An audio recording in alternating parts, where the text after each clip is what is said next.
So I thought I'd have a go at growing some Victoria rhubarb from seed. 2 year out of date seed.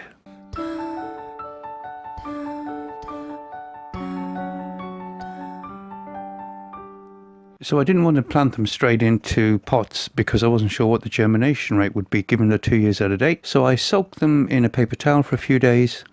And as you can see, quite a few of them germinate. I can't remember how many seeds I had in total. I think something like about 70. And of the 70 seeds, I think I had something like 45 or 50 germinate. So what I'm going to do is pick the best 20 looking seeds and plant them, or sow them, I should say. So this is spent compost from carrots I grew last year. I'm going to sift this and then add some of my own well sifted vermicompost into it. And then on top of that, I'm going to add some coconut coir, some perlite, some fish meal, and that's my compost. That's the spent compost with the vermicompost added. So I'm just going to mix all that up. Rhubarb, from what I understand, it likes free draining soil. So the perlite will help to hold the moisture, because these are going into very small pots and they're going to sit in these pots for several months now. So here's the pots. I think they're 2.5 or 3 inch pots. I'm just going to loosely fill 20 of these.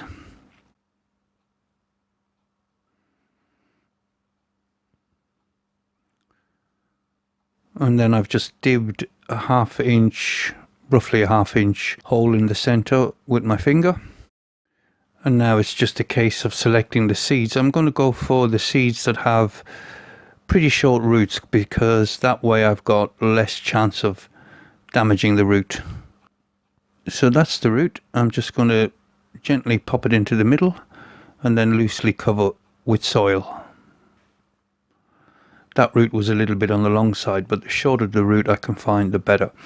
And I'm not too bothered about positioning it so that the root is facing down, because roots are quite good at finding the way down. So I just want to get them into the hole and covered up without doing any damage to the root. That's all 20 pots sown. As you can see, some of the roots face up, sideways, every which way. But as I said, I'm not bothered because they'll all find their way down. So I've just gently covered over with soil, and now I'm going to put a thin layer of vermiculite on top. This will stop any of that green mossy type stuff growing on top of the pots, and it'll also help with moisture retention, because these are going to sit in these pots for quite some time. All covered up, and I'm just going to give them a good wet down. And then I've made this contraption. This is early, I should have mentioned, this is early March. So I've got a couple of trays on the ground with some 8-inch pots standing in trays of water. That's to deter slugs and snails. And then I've got the base of the old guinea pig cage sitting on top of that. And I've got the rhubarb plants growing under plastic. This is now 5 months later. So we're now in early August. And the plants have done really, really well. But I'm thinking really I should have transplanted them out a bit sooner. There's a little bit of damage to some of the leaves, and I'm not sure if that's the pot. Well, this has nothing to do with the pot. This is a leaf miner. You can see the eggs laid in a straight line at the back of the leaf. So there's a couple of leaves have been attacked with leaf miner. But I'm wondering at this stage really if I should have planted them out sooner, because I transplanted some of the plants into 5-inch pots, and I've given about half of the plants away. But the ones that are in the 2.5 or 3-inch pots, they seem to be struggling a bit now. And again, I'm not sure if it's just because of the time of year, because the large rhubarb plants in the garden, they're all dying back at this stage. It's early August. So when you look at that leaf there, that's slug or snail damage. But you see that leaf there, it looks like it's dying back, but I'm not sure if that's just because it's in the pot too long, or if it's just what the plant would be doing because of the time of year. These are the ones in the slightly larger pots, and they've got more stems and they look firmer and healthier.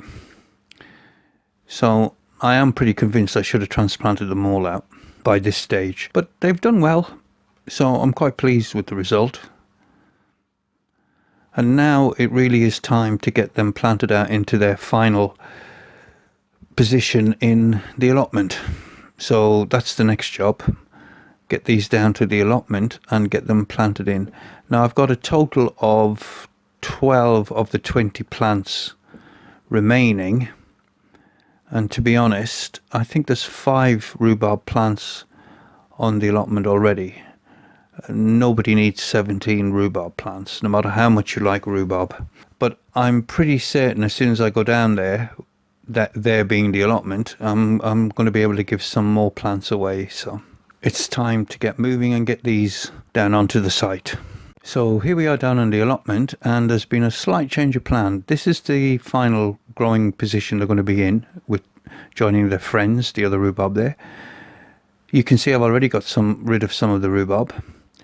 I'm going to move this box that the potatoes are growing in. There's just wood chip on the bottom of that, but that box is going to go to the other corner of the site down there at the bottom. But the change of plan is because manure turned up today on the allotment, and it's a case of first come first serve, so I had to abandon the idea of planting out and grab some manure.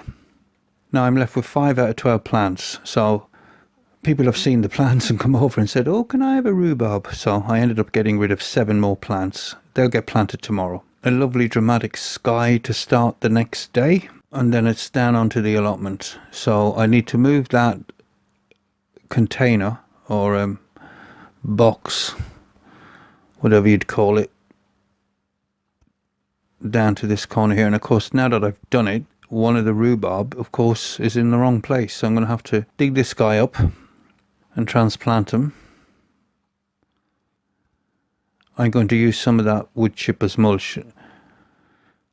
Because we've had quite a lot of dry weather, the clay is like brick, and there is a lot. This area hasn't been dug before, and although I want to do minimal digging on this plot, there is, you can see I had to use a mattock there to try and break that clay up. There is some digging needs to be done because it's full of slate, shale, bricks, everything. So I'm having to use a little mini mattock to get a hole dug for the rhubarb plants, because you cannot get a spade or a shovel into this clay. It's so hard. So they're a little bit root bound.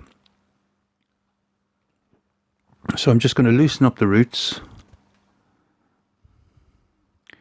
And then I'm going to add some concentrated fertilizer into the hole, because they are heavy feeders, rhubarb plants.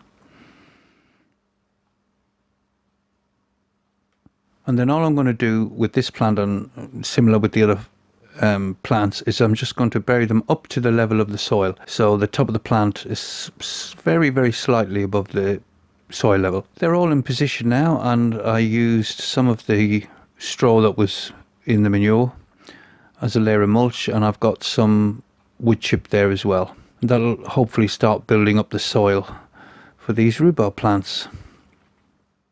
So that's it, 2 rows of rhubarb. That's their permanent growing position now. This little section of the allotment is now pretty much fixed. So I've got a compost bin at one end, and I've got the box at the other end, which will next year grow parsnips and carrots.